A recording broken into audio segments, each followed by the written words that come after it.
जब बाबा ने कहा कि बच्चे व्यर्थ भी एक प्रकार की इम्प्यूरिटी है, तो व्यर्थ संकल्प यानी संपूर्ण पवित्रता को अगर देखना है तो उसका आधार यही है कि हमारी जो मन के संकल्पों की ब्रेक है वो पावरफुल होनी चाहिए। तो उसके लिए जो बाबा ने कहा सेकंड में फुल स्टॉप लगाने का अभ्यास जरूर हो, तभी वो संपूर्ण पवित्रता की ओर हम आगे बढ़ सकते हैं। अगर व्यर्थ अंदर चलता रहे, चलो ब्राह्मण बनने के बाद नेगेटिव तो बहुत ना के बराबर हो गया, लेकिन फिर भी शिकायत ये बनी रहती है कि व्यर्थ अभी तक भी चलता है। और इसीलिए योग करने बैठते हैं तभी भी जब व्यर्थ चलता है तो उसको कंट्रोल करना कभी कभी बहुत मुश्किल हो जाता है। और ये चीज अंत तक चलनी है, इसीलिए उसको कैसे लगाना है फुल स्टॉप ये भी तो आना चाहिए। क्योंकि किसी ने मुझे प्रश्न किया कि ऐसा तो नहीं कि भाई बिंदी लगाना है, माना यहां बिंदी लगा दिया तो भाई संकल्प स्टॉप हो गए। ऐसा बिंदी लगा तो सकते नहीं है फिजिकली कोई, तो वो संकल्प को फुल स्टॉप लगाने का भाव क्या है बाबा का, तो उस पर मेरा चिंतन चल रहा था। इसीलिए मैंने बहन जी को कहा कि ये चिंतन मेरा अभी का है तो मैं उसी पर कराऊंगी, क्योंकि संपूर्ण पवित्रता का आधार यही है। अगर व्यर्थ बंद ही नहीं हुआ, रुका ही नहीं है, तो संपूर्ण पवित्रता तो बहुत दूर की बात हो गई। तो पहला पुरुषार्थ हमारा फुल स्टॉप लगाना। तो फुल स्टॉप लगाना किसको कहा जाता है? पहली बात, फुल स्टॉप लगाना माना ये नहीं कि हमारा मन निरसंकल्प हो जाएगा, संकल्प चलना बंद हो जाएगा, उसको फुल स्टॉप कहा नहीं। लेकिन फुल स्टॉप लगाने का मतलब है कि अपनी विचारधारा को एक दिशा देना, श्रेष्ठ, समर्थ और शक्तिशाली दिशा देना। विचार बंद नहीं होंगे, विचार तो कंटिन्यू चलेंगे, लेकिन उसको मोड़ देना बहुत आवश्यक है। अब उस समय मोड़ने के लिए क्या करना पड़ेगा? विचार का तूफान ऐसा है, व्यर्थ विचारों का तूफान ऐसा है कि जब एक बार चालू हो जाए तो क्या होता है? रुकने का नाम नहीं लेता है। और ऐसे समय में अगर योग किया तो क्या होगा? और ज्यादा चलेगा, क्योंकि उसको स्पेस मिल जाती है, टाइम मिल जाता है, तो और अधिक चलना शुरू हो जाएगा। तो इसीलिए जब व्यर्थ चल रहा हो उसको फुल स्टॉप लगाने के लिए या दिशा देने के लिए स्थूल सेवा शुरू करो। उस समय योग में बैठना समझदारी नहीं है। या स्थूल सेवा कर्मणा या वाचा सेवा शुरू करो। किसी न किसी को ज्ञान सुनाओ, अपने विचारों को अपने आप एक दिशा मिल जाएगी। जब किसी को ज्ञान सुनाते हैं तो कई लोग सोचते हैं कि भाई हमारी स्थिति ही नहीं है, उस समय व्यर्थ इतना चल रहा है, हम ज्ञान सुनाते तो सामने वाले को क्या फर्क पड़े, माना क्या असर होगा, उसको तीर तो लगेगा नहीं, तो फिर ज्ञान भी क्यों सुनाए? वास्तव में हम उसको ज्ञान नहीं सुना रहे हैं, उस वक्त हम अपने आप को ज्ञान सुना रहे होते हैं। और जब हम अपने आप को ज्ञान सुना रहे होते हैं तो क्या होता है कि हमारे विचारों को जब समझ से हम उसको समझाना चालू करते हैं तो धीरे धीरे वो परिवर्तन भी हो जाएगा।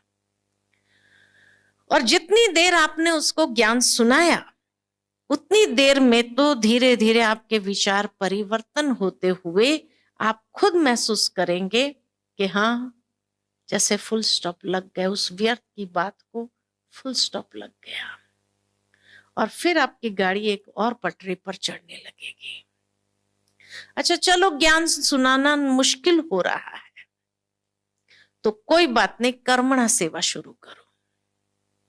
जितना आप कर्मणा सेवा करेंगे तो उससे दो बात होगी। एक तो कर्मणा सेवा किया तो उसका पुण्य अर्जित होगा, और दूसरा जब उस सेवा से कोई आत्मा प्रसन्न होती है तो उसकी दुआएं भी मिलती है। तो ये दो चीज प्राप्त होने से वो व्यर्थ को समाप्त करना आसान होता है। कई बार व्यर्थ इसलिए भी चलता है, देखा गया है, व्यर्थ इसीलिए चलता है क्योंकि हमारा पुण्य क्षीण हो गया है। इसलिए पुण्य करना जरूरी है। तो जितना कर्मण सेवा हम करेंगे उतना कर्मणा सेवा करते करते हमारा पुण्य अर्जित होना स्वाभाविक हो जाता है। और ये पुण्य जितना हमारा बढ़ता जाएगा, स्वाभाविक है कि वो पुण्य कभी कभी मदद करता है उस व्यर्थ को समाप्त करने के लिए। खुशी मिलेगी ना। जैसे जैसे हम पुण्य अर्जित करेंगे, हमारा खाते में जैसे जैसे आता जाएगा, जमा होता जाएगा, खुशी बढ़ने लगेगी। और वो खुशी में आए, जैसे बाबा ने अभी बहुत सुंदर बात कही थी, अब जो संडे की मुरली हमने सुनी, उत्साह। हर घड़ी उत्सव मनाओ, हर घड़ी उत्साह में रहो। उसमें कितनी अच्छी बात बाबा ने कही कि जब आप उत्साह में रहते हो तो परिस्थिति आपके ऊपर वार नहीं कर सकती है। बहुत गहराई की बात है। कैसे परिस्थिति वार नहीं करती है? तो जब हम उत्साह में होते हैं, अर्थात कि हमारी फुल स्पिरिट्स होती है, एक हाई एनर्जी अपने अंदर होती है। जब हाई एनर्जी अंदर में है तो परिस्थिति जो आती है वो लो एनर्जी है, तो वो लो एनर्जी हाई एनर्जी को इफेक्ट नहीं करती है।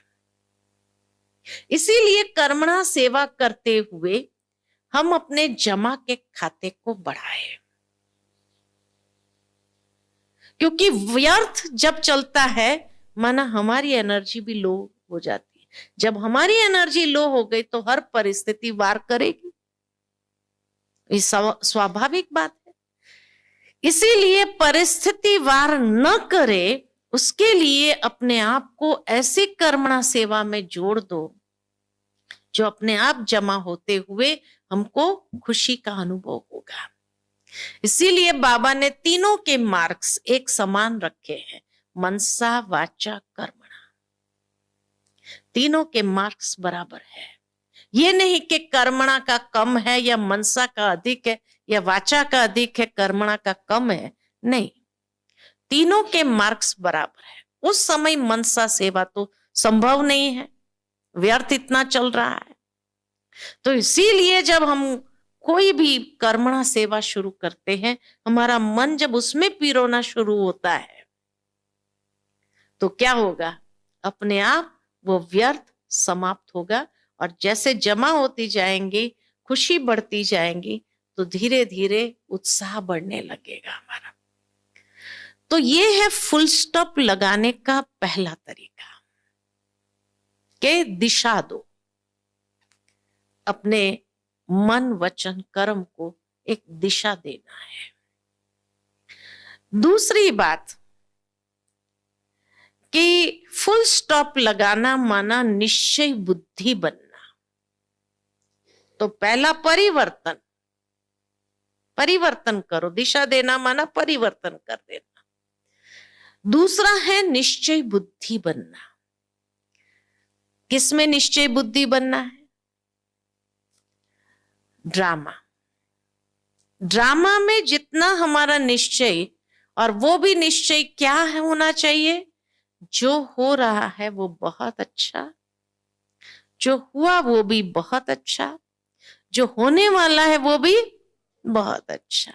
तो निश्चिंत हो जाना। तो फुल स्टॉप लगाना माना निश्चिंतता का अनुभव करना, निश्चय बुद्धि होकर निश्चिंतता का अनुभव करना कि कल्याण ही है ना। जब समय कल्याणकारी है, बाप कल्याणकारी है, तो हमारा अकल्याण करने की ताकत किसमें है किसी में। जब ये निश्चय हो जाता है तो भी एक सेकंड के अंदर फुल स्टॉप लग जाता है। तो मेन बात यही है कि या तो परिवर्तन करने की शक्ति हमारे अंदर आ जाए, या दूसरी निश्चय बुद्धि बन करके निश्चिंत हो जाना कि कल्याण हुआ ही पड़ा है, जो होगा इसमें अच्छा ही होगा। तो क्यों क्या के क्वेश्चन पूछने के बजाय क्या होगा, वाह वाह के गीत गाना शुरू करेंगे।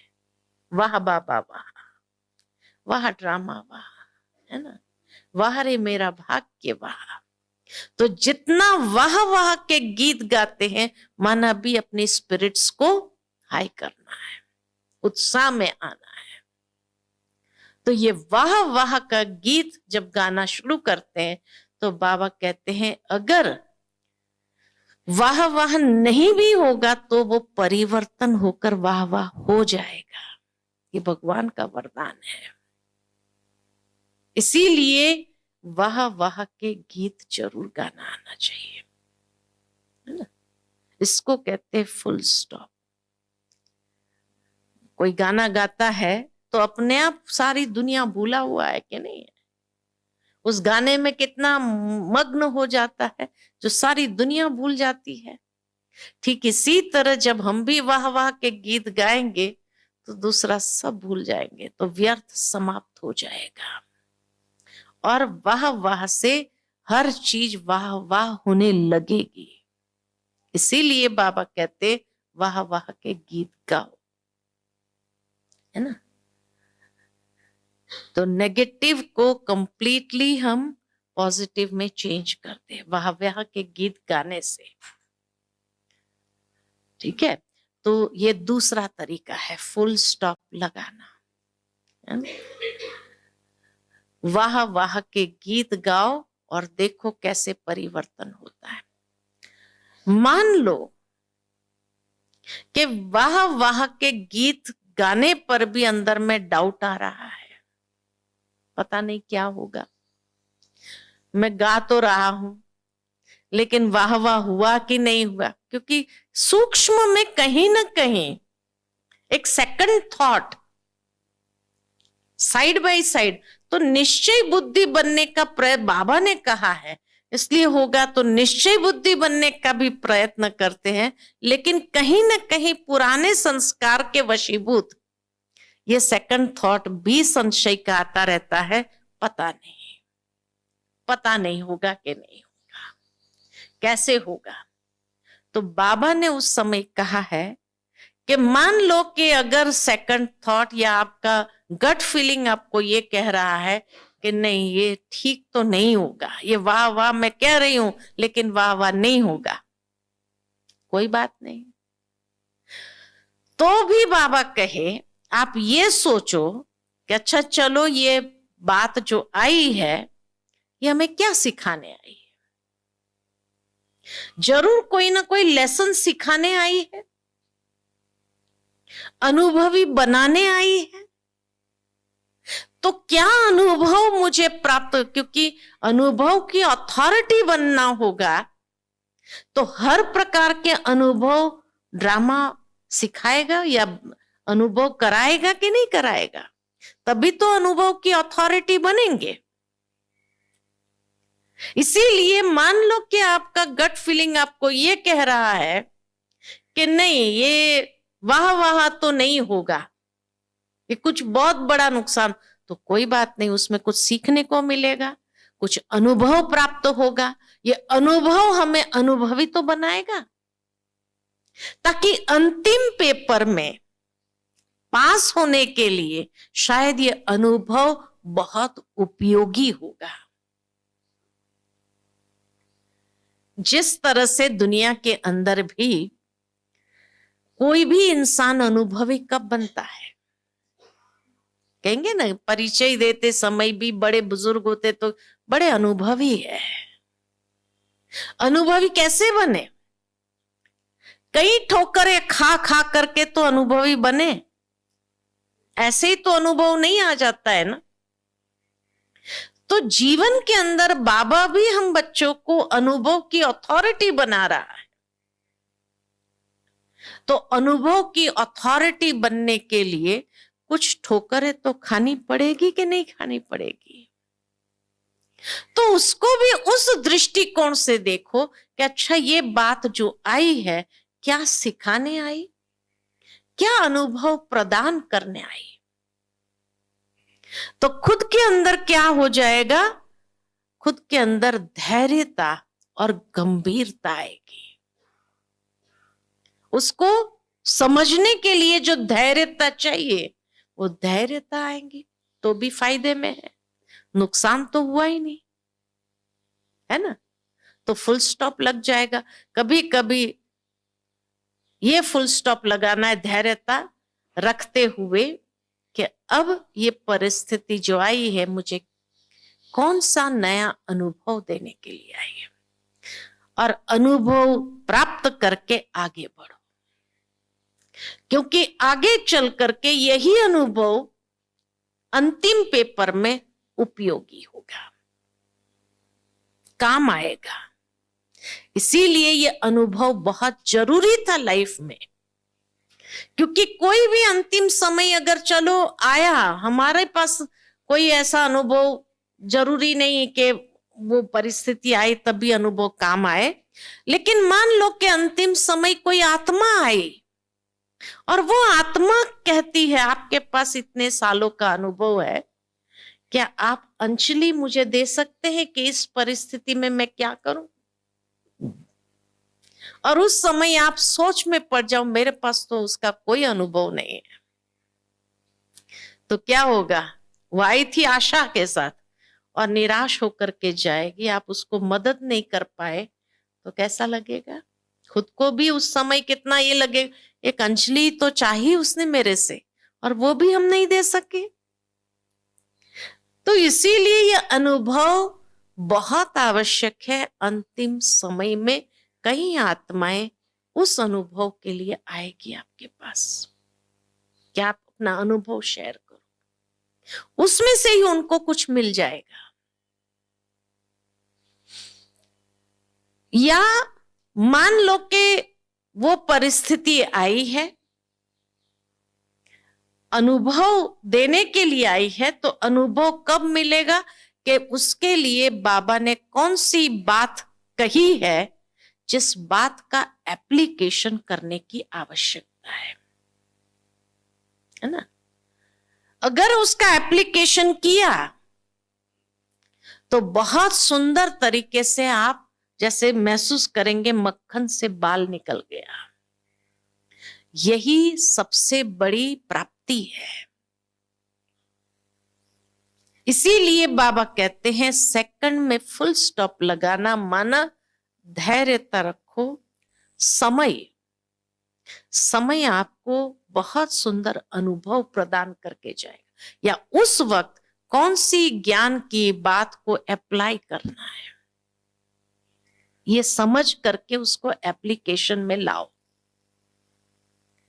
तो जब उसको अप्लाई करने में बिजी हो जाएंगे तो भी व्यर्थ समाप्त हो जाएगा, क्योंकि जितना ये व्यर्थ चलेगा उतना अपने अंदर इम्प्योरिटी बढ़ाता जाएगा।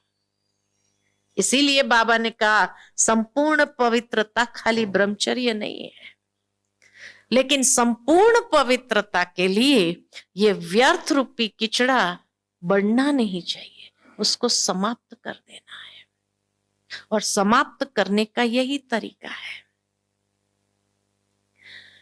तीसरी बात, मानो कोई व्यक्ति आपको परेशान कर रहा है, उसके कारण व्यर्थ चल रहा है, बार बार आपने उसको समझाया, इग्नोर किया, सब कुछ किया, लेकिन फिर भी वो कुछ ना कुछ रोड़ा डालता रहता है, तो वहां फुल स्टॉप कैसे लगाएं? वहां फुल स्टॉप कैसे लगाएंगे? तो बाबा हम बच्चों को कहते हैं, कई मुरलियों में कहा है बाबा ने, कि जब कोई आत्मा के साथ का आपका हिसाब है तो हिसाब किताब करके छोड़ नहीं देना है, लेकिन उस हिसाब को चुकतू कर दो। और चुकतू कैसे करेंगे? उतनी शुभ भावना, शुभ कामना प्रवाहित होने दो उसके प्रति। जितना शुभ भावना, शुभ कामना को प्रवाहित होने देंगे, उतना आपका हिसाब जल्दी सेटल हो जाएगा। अगर व्यर्थ चला रही हूं मैं, तो हिसाब बनेगा या पूरा होगा? बनेगा और कड़ा हो जाएगा। इसीलिए कोई जन्म का हिसाब है, हमें पता नहीं है कौन से जन्म का हिसाब है, लेकिन ऐसी आत्मा के प्रति भी शुभ भावना, शुभ कामना का दान दो, बाबा उसका कल्याण हो, है ना। और उस आत्मा को भी आत्म रूप में देख करके उसके प्रति ये शुभ भावना को प्रवाहित करो, तो उसको टच होगा, उसको दुआएं दो। नेगेटिव से नेगेटिव बैलेंस नहीं होता है, वो बढ़ता है। उसने कुछ किया, उसके सामने तो चलो ठीक है, आपने कुछ नहीं बोला, मौन रखा, लेकिन पीछे कहा पागल है। बाबा ने क्या कहा? क्यों उसको श्रापित करते हो? ऐसा बोल करके भी क्यों श्रापित कर रहे हो? इसीलिए वो बोल करके भी जो उसको श्राप दे दिया, वो भी हिसाब बढ़ाएगा या कम करेगा? बढ़ाएगा। इसीलिए उसको बैलेंस करने के लिए शुभ भावना, शुभ कामना, दुआएं ही मदद करती है, और वो जल्दी सेटलमेंट आपका कर देगा। शुभ भावना नहीं देंगे तो बढ़ेगा, तो अब फुल स्टॉप लगाना चाहेंगे तो भी लगेगा नहीं। इसलिए उसको बैलेंस करने के लिए शुभ भावना, शुभ कामना, फुल स्टॉप लगाता है। इसका कल्याण हो। बाबा इस आत्मा को शक्ति देना, हिम्मत देना, ये कार्य करने के लिए समझ देना उसको, तो अपने आप जितना हमने उसके प्रति शुभ भावना, शुभ कामना प्रवाहित किया, उतना आपका हिसाब भी जल्दी क्लियर हो जाएगा और फुल स्टॉप लगाना आसान होगा। ठीक है ना। चौथी बात, चार बात बताइए, है 3 बताई कि चार बताई मैंने। अब 5वीं बात, पहला परिवर्तन, दिशा देना। दूसरा ड्रामा। तीसरा निश्चय बुद्धि बन करके ड्रामा करना, है ना। तीसरा अनुभव बढ़ा रहा है, और चौथा शुभ भावना, शुभ कामना देना। 4 बातें बताई ना। अब 5वीं बात कि शायद ड्रामा मुझे एक चुनौती या अवसर दे रहा है। कहीं पर मैंने पढ़ा, बहुत सुंदर बात लिखी हुई थी कि हर एक व्यक्ति के सामने चुनौती जरूर आती है। और चुनौती क्यों आती है? या तो उस चुनौती में अंदर में अवसर समाया हुआ है, अपॉर्चुनिटी है, तो या तो उस चुनौती में, उस चैलेंज में अवसर समाया होता है, और या तो उसमें कोई लेसन होता है। जब चुनौती के वक्त सही निर्णय ले लो आप, तो वो अवसर में परिवर्तन हो जाएगा। और जैसे कहते हैं ना, वो सिम सिम दरवाजा खुल जा, ऐसे एक नया आयाम, एक नया अवसर मिलता है, जिससे बाबा भाग्य हमें देना चाहता है।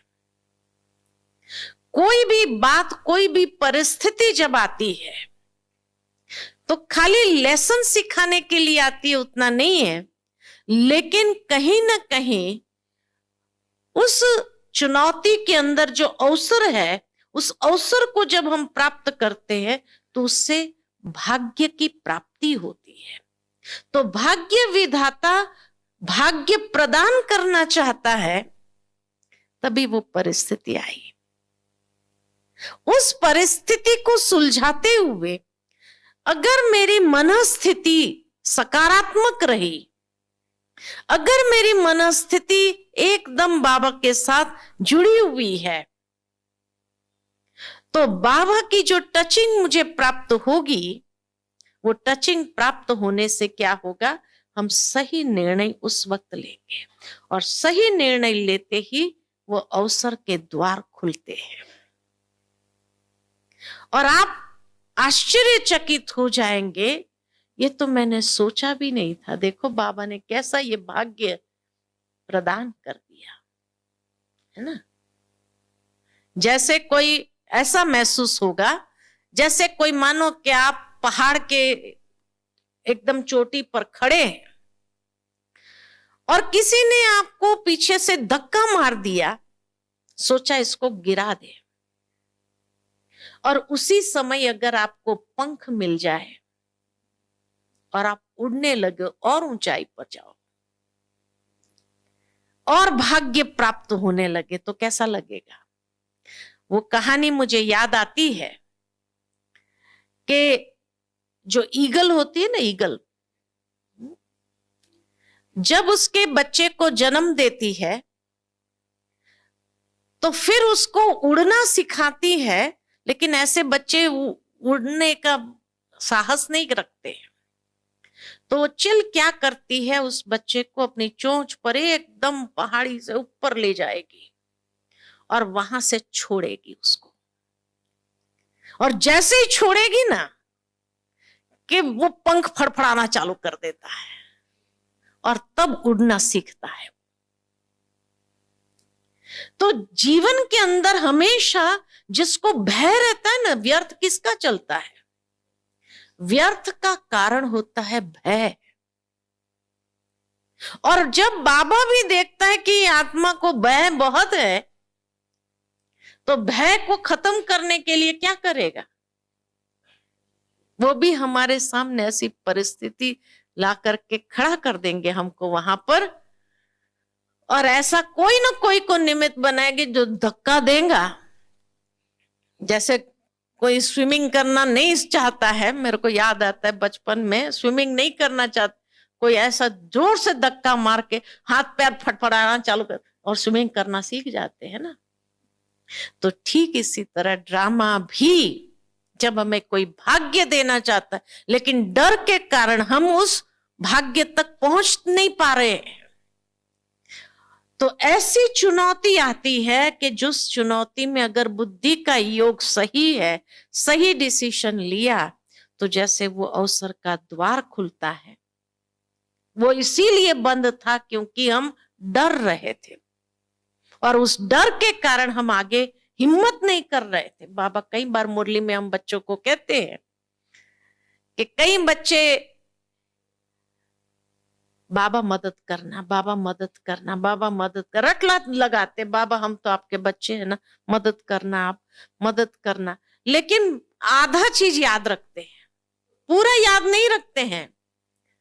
बाबा आप तो हमारे माता पिता हो, आप तो मदद करेंगे ही ना, आप नहीं करेंगे तो बाबा को याद कराते हैं सब, आप नहीं मदद करेंगे तो कौन करेगा। लेकिन बाबा कहते हैं आधा सेंटेंस याद रखते हैं, बाकी का आधा भूल जाते हैं कि बाबा मदद करता है किसको, हिम्मत मर्दा तो मदद है। पहले हिम्मत का एक कदम तो उठाओ, हिम्मत का अगर कदम ही नहीं उठा रहे हैं तो मदद कहां से मिलेगी, है ना। 1000 भुजा वाला बाबा आपके मदद करने के लिए तैयार है, लेकिन हिम्मत का कदम उठाना नहीं है।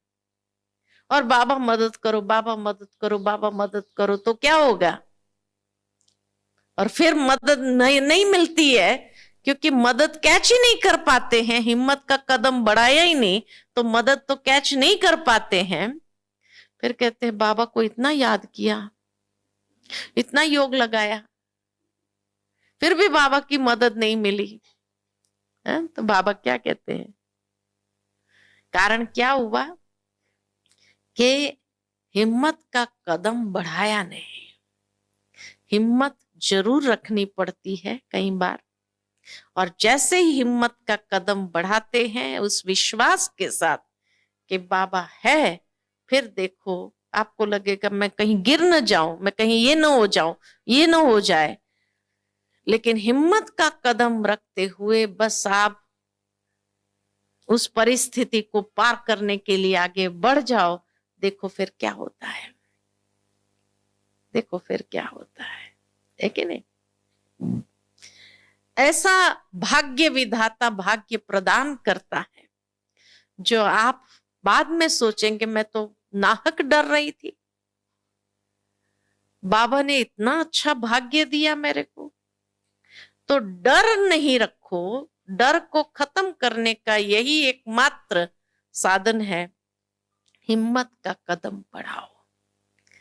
तो कोई भी चुनौती जब आती है तो उस समय हिम्मत बहुत जरूरी है। हिम्मत और उमंग उत्साह ये दो तो पंख माने गए हैं। जब हिम्मत और उत्साह के पंख, लास्ट संडे की मुरली में भी बाबा ने यही दो बात कही कि हिम्मत और उत्साह के पंख जब लग जाते हैं फिर आप कितनी भी ऊंची उड़ान भरना चाहो सहजता से भर सकते हो, और कोई भी परिस्थिति को क्रॉस करना आपके लिए आसान है।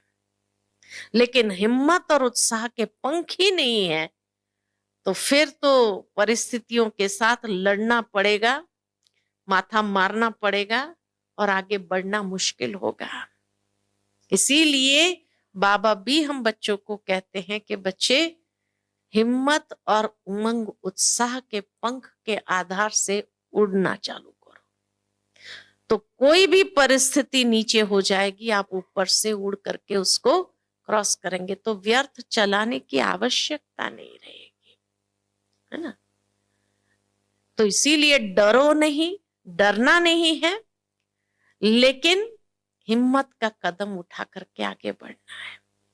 यही हमेशा याद रखो, भाग्य विधाता मुझे कोई न कोई भाग्य प्रदान करना चाहता है, इसीलिए ये बात मेरे सामने आई है। और या तो बाबा के प्यार को महसूस करो, छठी बात कि भगवान का प्यार क्या होता है, इसको अनुभव करने का टाइम आया है। अच्छे दिन चल रहे हैं तब तो भगवान के प्यार का अनुभव करने की जरूरत नहीं है, लेकिन भगवान के प्यार को रियल में अगर एक्सपीरियंस करना है तो जब विपरीत समय आता है तभी अनुभव होता है। कई बार कई लोग कहते हैं बार बार मेरे सामने एक ही बात आती, बार बार वही बात क्यों आती है, लेकिन बार बार क्यों आ रही है उसके पीछे भी कारण है। मैं जब छोटी थी ना, स्कूल में थी, 5th क्लास में होंगी मैं, तो 5th क्लास में जब थी तो हमारा मैथ्स का टीचर था, उसकी मैं फेवरेट स्टूडेंट थी। उसको बच्चे नहीं थे अपने, तो हमेशा उसको इतना प्यार था कि तेरे को मैं अडॉप्ट कर लूं, उसको यही अंदर में रहता था, तेरे को मैं अडॉप्ट कर लूं। तो जब भी हमें यूनिट टेस्ट में सम्स देते थे ना, सिखाते थे, तभी भी विशेष ध्यान मेरे पर रहता है, इसका ध्यान कहीं इधर उधर तो नहीं है, इसका ध्यान है। और जब यूनिट टेस्ट होती थी हमारी, तो जब चक्कर लगाता था ना तो सीधा आकर के मेरे पास खड़ा होता था। अगर मैं उसके क्लास में पीछे भी बैठी तो खास बुलाएगा, इधर बैठो, तुम आगे बैठो, है ना, पीछे क्यों बैठी। मेरी 2 सीट होती थी तो आगे बिठाते। एक तो मुझे उनका क्लास बोरिंग बहुत लगता था, मेरे को आता ही नहीं था तो बहुत बोरिंग लगता था। और ऊपर से वो मुझे आगे बुला करके वहां नाक के सामने बिठाता था और ध्यान मेरे पर। और फिर जब यूनिट टेस्ट के समय ऐसे चक्कर मार करके आता था, खड़ा होता था देखने के लिए मैं क्या लिख रही हूँ। अब नेचुरल है, वो खड़ा होगा तो कॉन्शियस तो हो जाएंगे, तो गलती तो होनी ही है। तो गलती हो जाती थी मेरे से, तो उसको इतना गुस्सा आता था अंदर में। फिर जब पेपर देने जाते थे ना, जब निकलते हुए जब क्लास से, तो जैसे ही पेपर देते थे तो मेरा पेपर बाद में लेता, दूसरे का सबका ले लिया, है ना, और फिर मेरा लास्ट में लेकर कहता बैठो, बैठ इधर, इतनी गलती करती है तुम, है ना। बहुत गुस्सा आता था मेरे ऊपर। फिर वो तब तक वो 10 सम्स ऐसे ही निकाल के रखता था और ये सारा सॉल्व कर, बैठो सॉल्व करो। बाकी सब चले गए और मेरे को बैठना पड़ता था, तो मुझे बड़ा गुस्सा आता था, है ना। लेकिन इतनी प्रैक्टिस कराता था, इतनी प्रैक्टिस, 10-10 सम्स ऐसे एक जैसे दे करके प्रैक्टिस कराता था, ताकि मेरे को फाइनल में अगर वो क्वेश्चन आए तो मैं फेल ना हो जाऊं। ये उनकी भावना थी। अब जब फाइनल एग्जाम आई और मेरा 100% मार्क्स है, मैथ्स में तो फुल स्कोर कर सकते हैं, तो इतना मुझे कॉन्फिडेंस आ गया था, हर चीज 10-10 बार बार बार कराते रहने से इतनी मैं परफेक्शन उसमें आ गया था। तो एक तो मैंने समय से पहले भी कर दिया और 100% मार्क्स आया। उस समय जो खुशी मेरे चेहरे पर थी, उससे ज्यादा जो खुशी उसके चेहरे पर, आज तक मुझे वो चेहरा भूलता नहीं उनका, कि कितना प्यार होता है। तब बार बार प्रैक्टिस कराता रहा, तो उस बात को मैं समझती रही कि बाबा भी जब कोई बात बार बार मेरे सामने लाता है ना, इसका मतलब मैं बाबा की फेवरेट स्टूडेंट हूं, इतनी प्रैक्टिस देता है मुझे। और दूसरी बात कि मैं फेल हूं, ये उसको मंजूर नहीं, फाइनल एग्जाम में मैं पास होनी ही चाहिए। तो ये भगवान का प्यार अनुभव करो, तो वो परिस्थिति बार बार आने से भी क्या होगा, आप एक्सपर्ट हो जाएंगे। कोई चीज बार बार सॉल्व करो तो क्या होगा, तो व्यर्थ चलेगा या समर्थ चलेगा। बाबा के प्यार को अनुभव करो उसमें, तो क्या होगा, समर्थ चलेगा। खुशी होगी अंदर के मेरे जैसा फेवरेट स्टूडेंट भगवान को, सुप्रीम टीचर को भी नहीं है, वो इतना मुझे प्यार करता है, तभी तो कोई प्रॉब्लम बार बार सॉल्व करने के लिए देता है। तो फुल स्टॉप, इसी को तो नाम है फुल स्टॉप लगाना। या तो व्यर्थ चलाओ, या तो उस प्यार को महसूस करते हुए आप समर्थ चलाओ। यही तो फुल स्टॉप लगाना है। तो कहने का भावार्थ मेरा यही है कि फुल स्टॉप सेकंड में लगाना माना परिवर्तन करना, दिशा देना, निश्चय बुद्धि हो जाना और निश्चिंत होकर के वाह वाह के गीत गाना, या धैर्यता और गंभीरता को धारण करते हुए, है ना, लेसन सीख लेना, या अनुभव की अथॉरिटी बन जाना।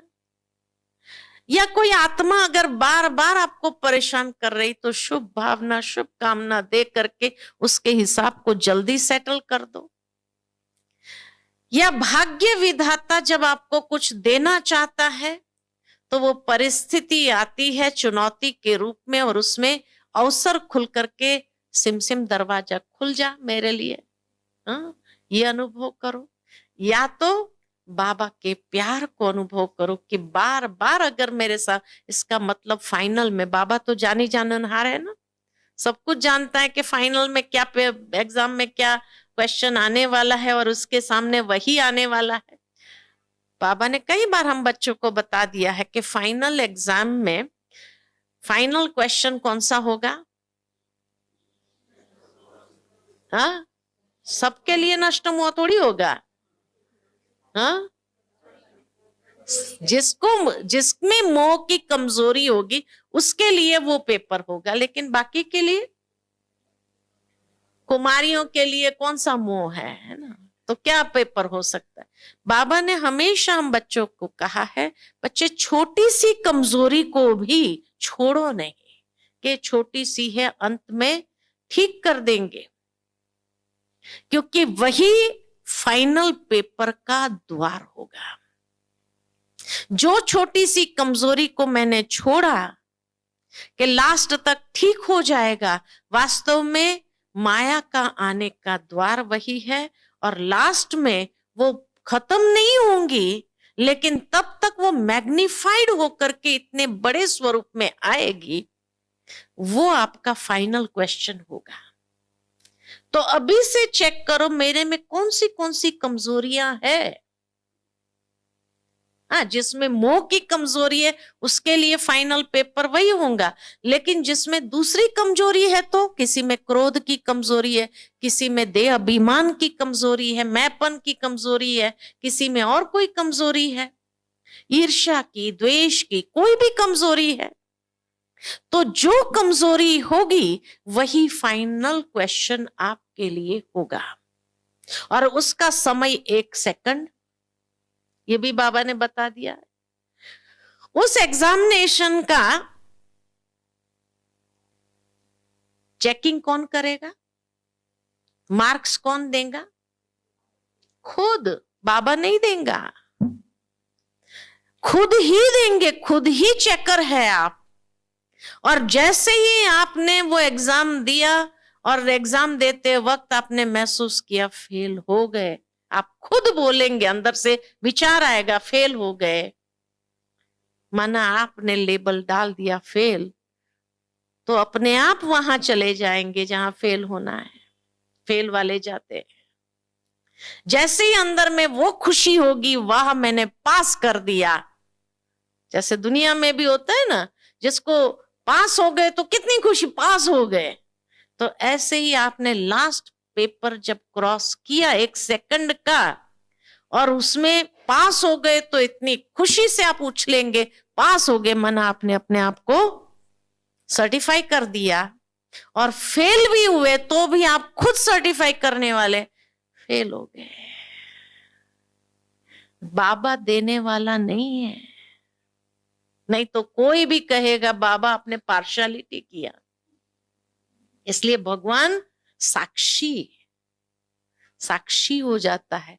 चेकिंग करने वाले कौन? आप खुद। सर्टिफाई करने वाले कौन? आप खुद, है ना। पेपर सेट करने वाले कौन? आप खुद। अपनी कमजोरी के कारण वो पेपर सेट होगा, है ना। और लिखने वाला कौन? आप खुद। भगवान तो साक्षी रहता है। आपने जैसा सर्टिफाई किया वैसे स्टेज में चले जाएंगे, आप अपना नंबर बना देंगे, उस लाइन में आप चले जाएंगे। और जैसे उस लाइन में लग गए, पास वाले पास की लाइन, आप ये सोचेंगे अभी तो मेरे को करना है, तो फेल भी हो जाऊं तो भी मैं पास बोलूं, नहीं कर सकेंगे, नहीं कर सकेंगे।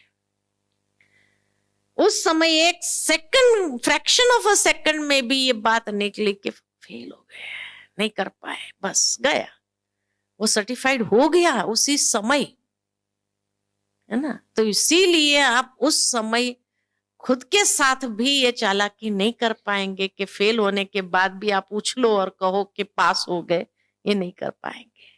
ठीक है, तो उसको कहा जाता है सेकंड में full stop. Okay, Om Shanti.